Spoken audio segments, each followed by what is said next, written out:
She looked at me mid-argument and said, "Let's be honest. You need me more than I need you. So if you don't behave properly, I will replace you." I said nothing. Next day, I canceled her phone, car payment, health insurance, everything under my name. She called from a friend's phone, panicking. I said, "Find your replacement," and hung up. Hey viewers, before we move on to the video, please make sure to subscribe to the channel and hit the like button if you want to see more stories like this. And if you have your own story to share, send it to me. My contact info is in the description below. I'd love to feature it in an upcoming video. Thanks. I'm sitting in my new living room right now. It's quiet.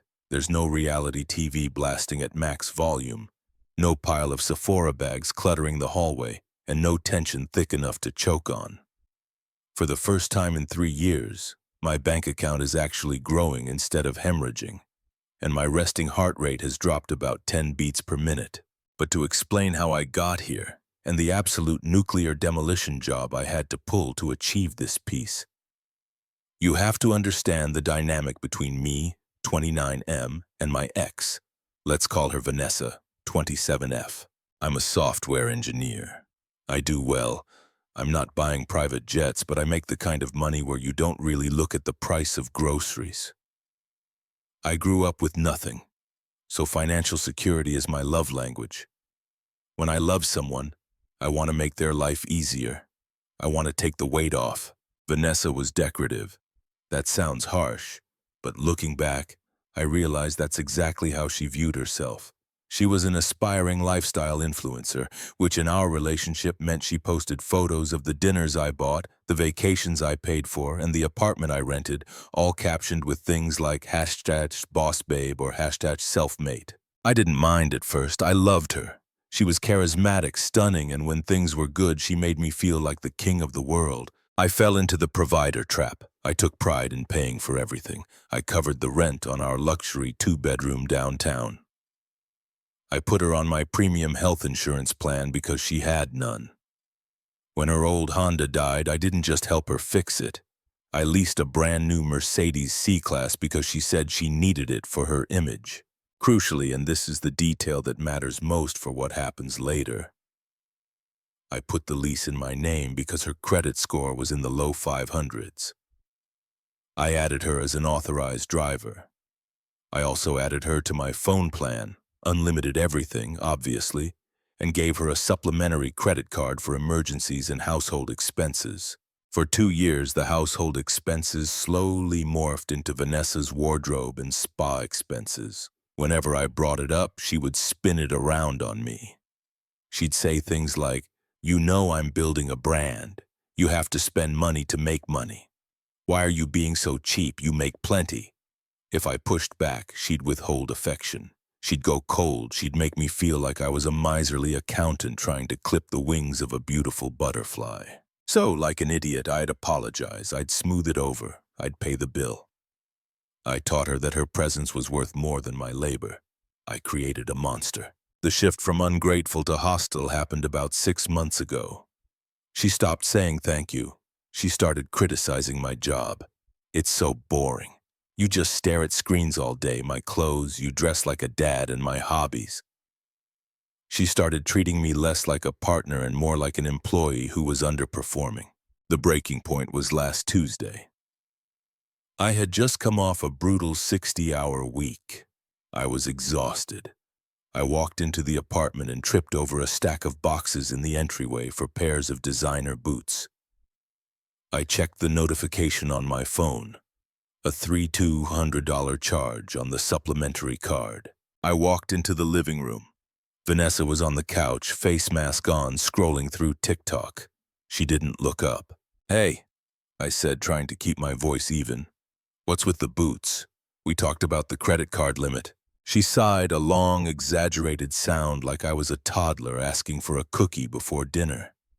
She finally looked up, annoyance written all over her face. "They were on sale and I need them for the Aspen trip next month." "We aren't going to Aspen, Vanessa. I'm working." "No, you're working," she corrected.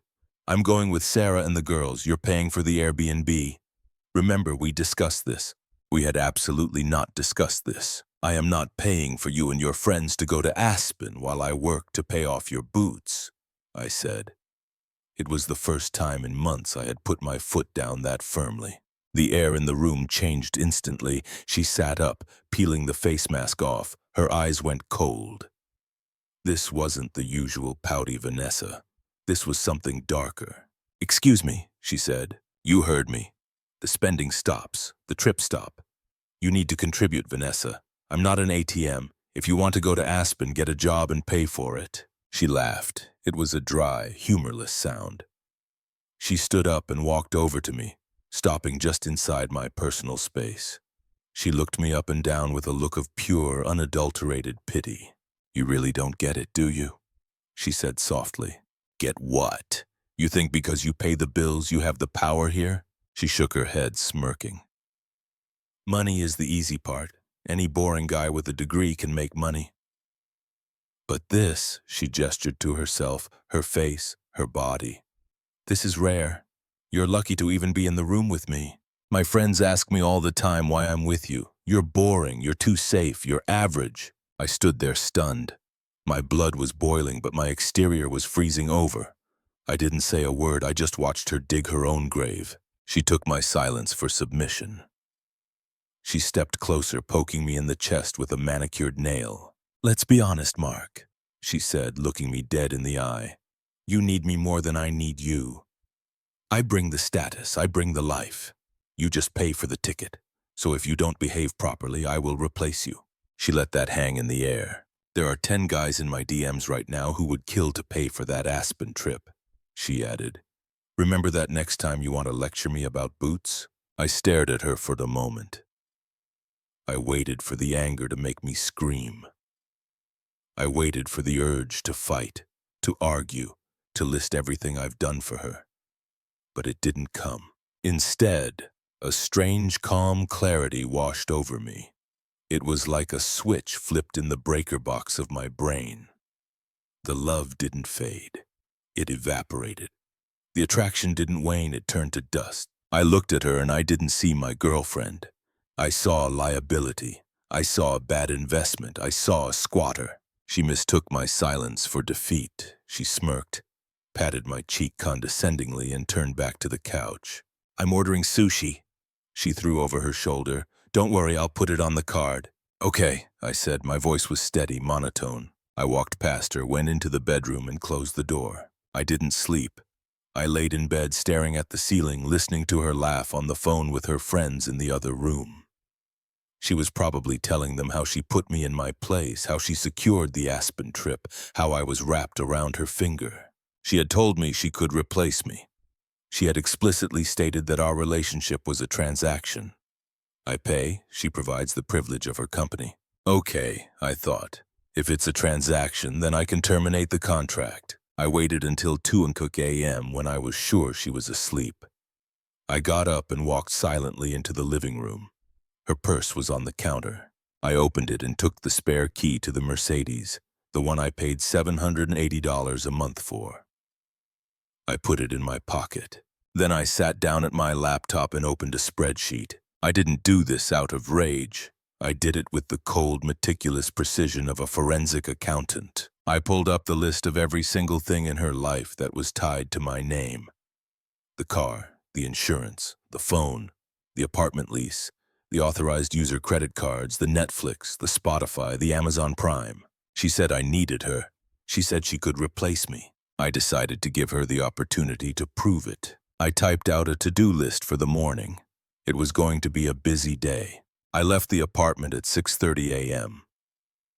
Vanessa rarely woke up before 10 a.m., especially after a night of manifesting, scrolling Instagram until 2 a.m. I showered in the guest bathroom, dressed in my best suit, usually reserved for client meetings, and packed a single duffel bag with my essentials: laptop, documents, passport, and a week's worth of clothes. I walked out to the parking garage. My modest sedan was parked next to the white Mercedes C300i leased for her. It looked sleek under the fluorescent lights. I pulled the spare key from my pocket, unlocked it, and got in. It smelled like her vanilla perfume and entitlement.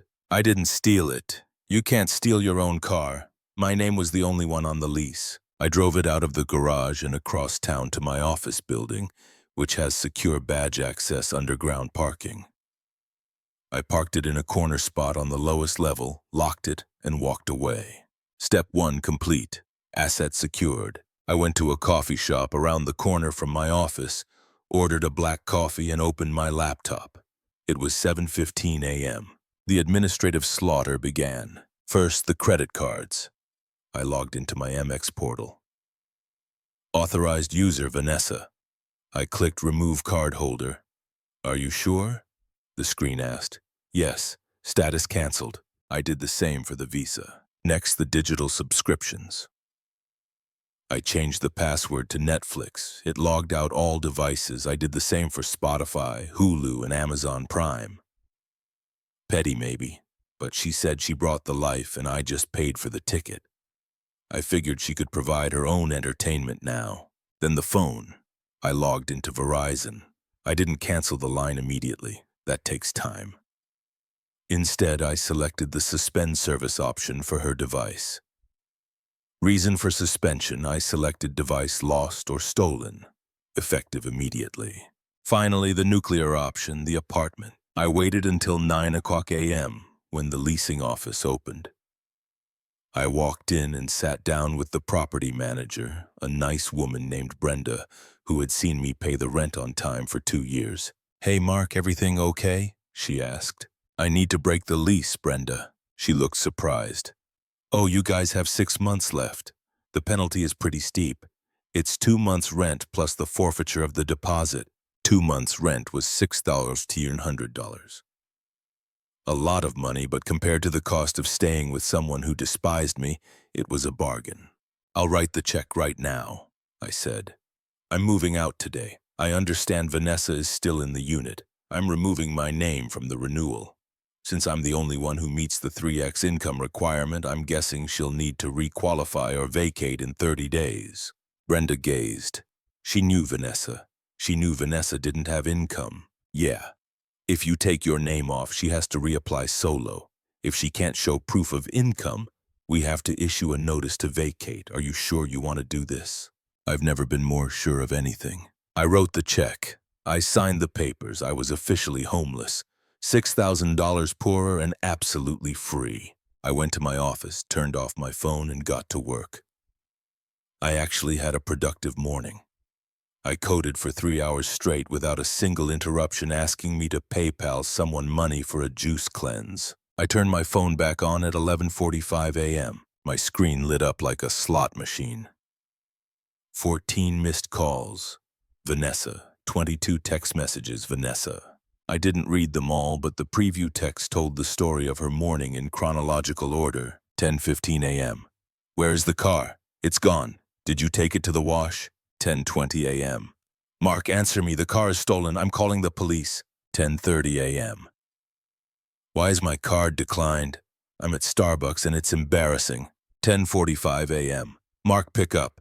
My phone isn't making calls. I'm on Wi-Fi. WTF is happening. 11 o'clock a.m. I swear to God, if you were doing this because of what I said last night, you are psychotic. Then the phone rang again, unknown number. I knew who it was. She had borrowed a phone. Probably Sarah's, her best friend and enabler who lived in the complex. I took a deep breath. I didn't feel angry. I felt like a customer service representative handling a difficult client for the last time. Hello, are you insane? Her voice was so loud I had to pull the phone away from my ear. She was hyperventilating. Mark, where's my car? Why is my phone off? I tried to buy coffee and my card didn't work. I'm standing here with Sarah and I look like an idiot. Calm down, I said. My voice was dangerously low. Don't tell me to calm down. You stole my car. I'm calling the cops. It's not your car, Vanessa. It's my car. My name is on the lease. I repossessed it. It's safe. There was a stunned silence. You took the car? How am I supposed to get to my nail appointment? Take an Uber. Oh, wait, you can't. The credit card is canceled too. You canceled the cards? Her voice cracked. The anger was shifting into fear. Mark, stop it. This isn't funny. You're punishing me. This is abuse. You can't just cut me off. I have needs. You have needs, I repeated. I thought you said I needed you. She stammered. I was mad. I didn't mean it like that. You were very specific, Vanessa. You said, and I quote, let's be honest, you need me more than I need you. You said you bring the status and I just pay for the ticket. She said. You also said, I interrupted, cutting through her excuses, that if I didn't behave properly, you would replace me. Do you remember that? Mark, please, I'm sorry. Her voice was breaking now. Okay, just turn the phone back on. I need to call my mom. I need to go to the appointment. Stop being a baby. She still didn't get it. She thought this was a timeout. She thought I was throwing a tantrum and would be back by dinner with flowers and an apology. I'm not being a baby, Vanessa, I said. I'm accepting your terms. I realized you were right. I was holding you back. You're a prize, remember? You're rare.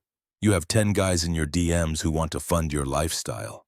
Mark, stop, she said. She was crying now. Where are you? When are you coming home? I'm not coming home, I said. I went to the leasing office this morning. I paid the lease break fee. I'm off the contract. You have 30 days to sign a new lease in your name or vacate the premises. Brenda will be posting the notice on the door shortly. What? It was a whisper. I can't afford the rent. It's $3,200 a month. I know, I said. But you said I was boring and average. You said you didn't need me. Surely a woman of your status doesn't need a boring, average guy to pay her rent. You can't do this to me, she screamed. The mask slipped completely.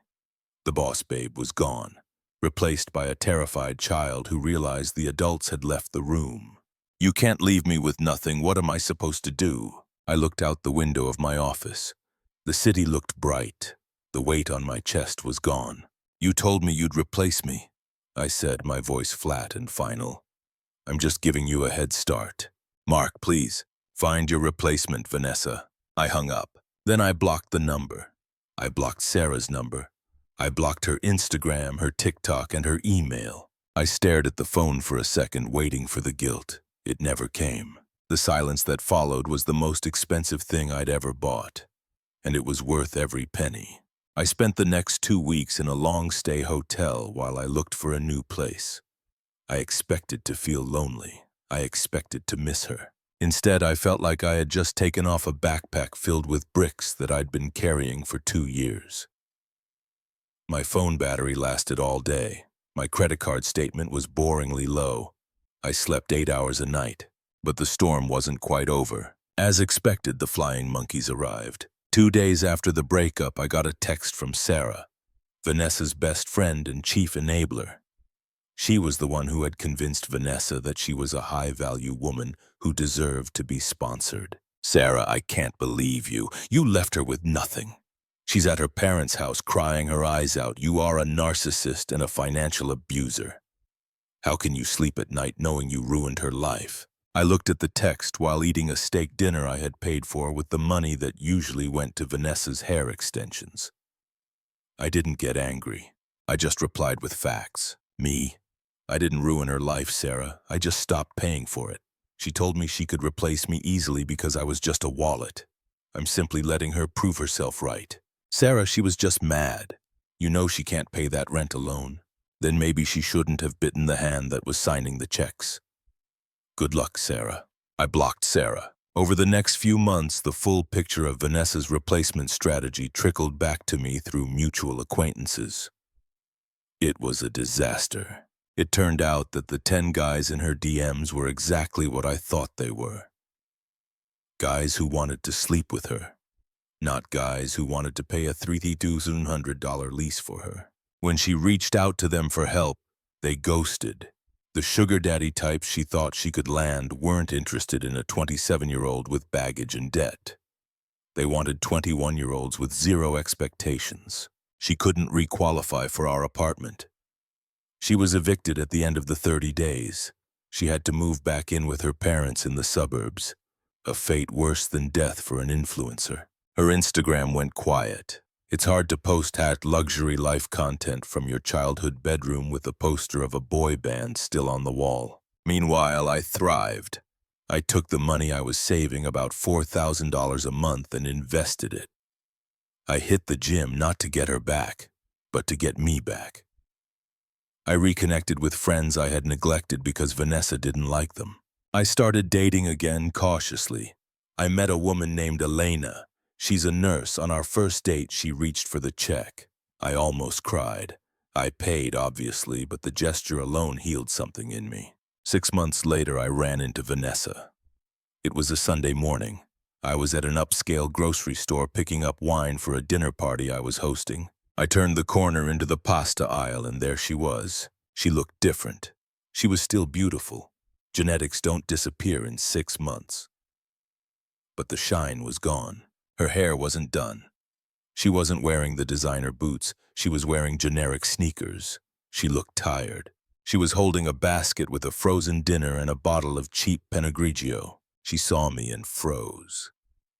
Then she quickly tried to fix her hair, straightening her posture.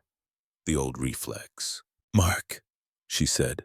Her voice was breathless, trying to sound surprised and delighted. "Hey, Vanessa," I said. My voice was calm. My heart rate didn't even spike. I felt nothing. No anger, no love, just indifference. "Wow," she said, looking me up and down.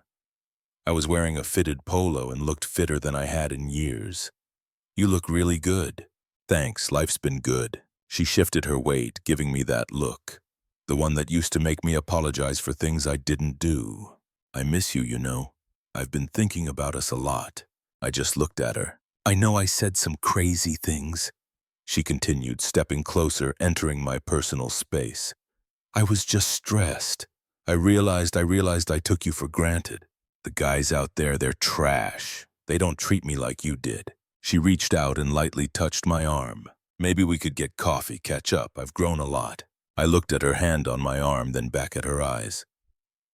I saw the calculation. She didn't miss me. She missed the Mercedes. She missed the apartment. She missed the safety. She had tried to find a replacement, realized the market value for an entitled princess had crashed, and was trying to circle back to her safety school. I gently stepped back, breaking her contact. "I don't think that's a good idea, Vanessa," I said. Her face fell. "Why? You're still mad. Come on, Mark. You know we were good together. You need someone who challenges you." I laughed, a genuine short chuckle. "That's the thing," I said, channeling the realist. "You were right that night. You said I needed you." Her eyes lit up. She thought she had me. "See, I knew it. I needed you to show me exactly what I shouldn't tolerate." I corrected her. "You taught me that my value isn't just my wallet, and once I learned that, I realized I didn't need you at all." Her smile vanished. "I found a replacement, Vanessa," I said, gesturing vaguely to my life, my peace, my reality. "And she doesn't cost me my self-respect." I grabbed the bottle of wine I needed from the shelf next to her. "Good luck with the brand," I said. I walked away toward the checkout. I didn't look back. I didn't need to. I knew exactly what she looked like standing there alone in the pasta aisle. Realizing that the boring guy she tried to discard was the only one who had ever truly valued her, and she had sold him for a fantasy that didn't exist. I paid for my groceries and walked out into the sun. Thanks for watching. Make sure to subscribe to the channel and hit the like button. What do you think about this story? Share it in the comments.